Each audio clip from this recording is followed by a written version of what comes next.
Assalamu alaikum. What's going on, everybody? By now, most of us are aware of what's happening in Iran. What happened to the young woman, Mahsa Amini. No one should ever lose their life over clothing. Let's be clear, this is not Islam. Do not confuse the government of a country and their policies with Islam, a religion that is practiced by over 2 billion people worldwide. It's kind of like how people still believe that Islam doesn't allow women to drive. Meanwhile, the laws of driving in Saudi Arabia are not the laws of Islam. And also, in case you haven't been updated, women in Saudi Arabia can drive. Since this tragedy in Iran took place, Iranian women have been protesting in the streets and they've been burning hijabs. From one end, this is a reaction to the situation, a reaction to feeling oppressed and restricted. From another end, this is very dangerous. Although, of course, women should not be forced to wear the hijab. There should be no compulsion in religion.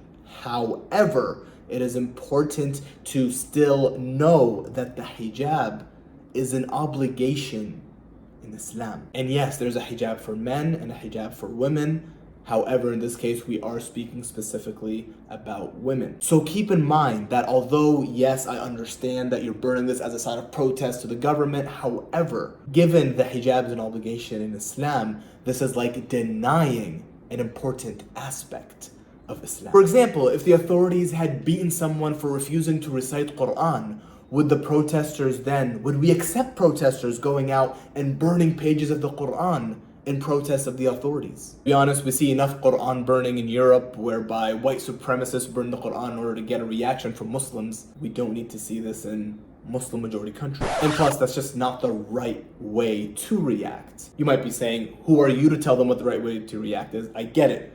But how about this? Let's word it better. That's a wrong way to react. On another note, forcing people to do anything, it doesn't necessarily result in them wanting to do it. So on this point, there are many Muslims who are Muslims by name, unfortunately. Many Muslims don't practice Islam, whether they don't have enough knowledge, whether they just don't want to. However, teaching Muslims about their faith, teaching them the why, the rational reasons as to why we Muslims dress a certain way, worship a certain, that way they can understand and they can actually love the religion and want to practice it. What we are seeing now in Iran, where we're seeing these women take off their hijab and burn the hijab the first chance they got as a protest of the authorities. Yet I kind of see this as proof, as many of them are not really practicing Islam. Either they don't know much about Islam, or even worse, the strictness and forcefulness of the authorities resulted in these people hating the hijab. Meanwhile, the hijab is supposed to be something that's actually quite beautiful. And then the authorities cracking down on social media, internet usage, that doesn't really help the situation at all. It never does. And now I know, some people will say, well, the West is just looking for a reason to criticize and attack Iran. They're just looking for a reason to go after Iran. I get it. Wallah, I get it. Moving on to Islamophobes. Islamophobes at this point are loving this. They go ahead and portray the hijab as being oppressive, and now they love seeing Muslim women in Muslim majority countries burning the hijab. They don't care about all women's rights. They only care about the rights that they agree with. To them, taking off your clothing is a sign of progressiveness and freedom. The whole thing to them is like, I told you so. And on the other hand, we have another group foaming at the mouth, the so-called ex-Muslims. This is a group of people who didn't know much about Islam to start with, and yet they left Islam, surprisingly, and now they spend the rest of their lives obsessing about Islam and attacking Islam. Ironic, I know. And then this takes us to whataboutism, an interesting page that I follow called Beyond the Interview. They posted something interesting, and it got me thinking. At first when they posted it, I was like, what are they gonna say now? Let me at them.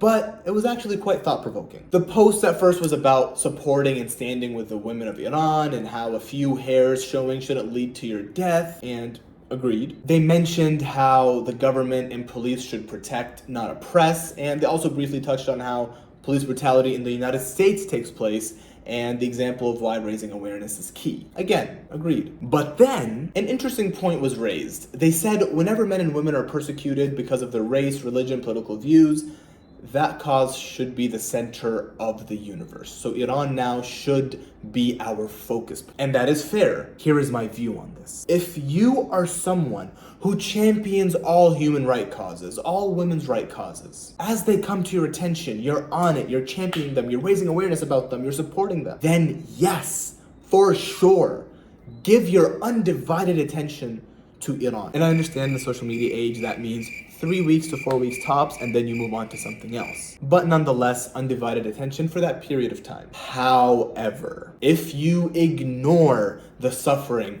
of Muslim women or Muslims in general in India, where you can get raped or lynched in the street for being Muslim or eating beef in the wrong neighborhood, even if you have a permit. The Rohingya in Myanmar, where there are Muslim women who are being constantly raped or killed by the military. The Uyghur women in East Turkestan who are forcefully being married to Han Chinese men in what is called genetic cleansing of Uyghurs, while Uyghur men are in concentration camps. Or what about the suffering of men and women in Palestine, in Iraq, in Syria, in Afghanistan, in Yemen, etc. The war on terror that has resulted in more war and more terror and more death, killing millions of people. Muslim deaths. But I understand, okay, that's a lot of geopolitical issues. You know what, let's make it easier. France bans the hijab. France forces Muslim women to take off the hijab. Meanwhile, Muslim women are protesting, saying they want to wear their hijabs, and France is banning them. If you do not even talk about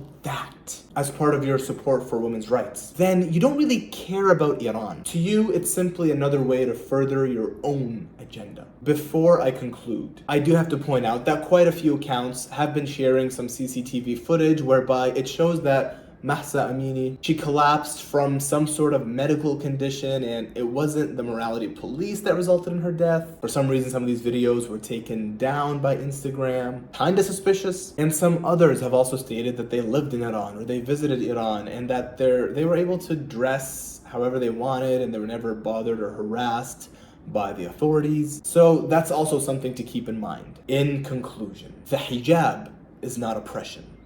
Nakedness is not progressiveness. And to everyone who normally doesn't care about the oppression of Muslims around the world, but suddenly cares about what's happening in Iran, you know what? Good.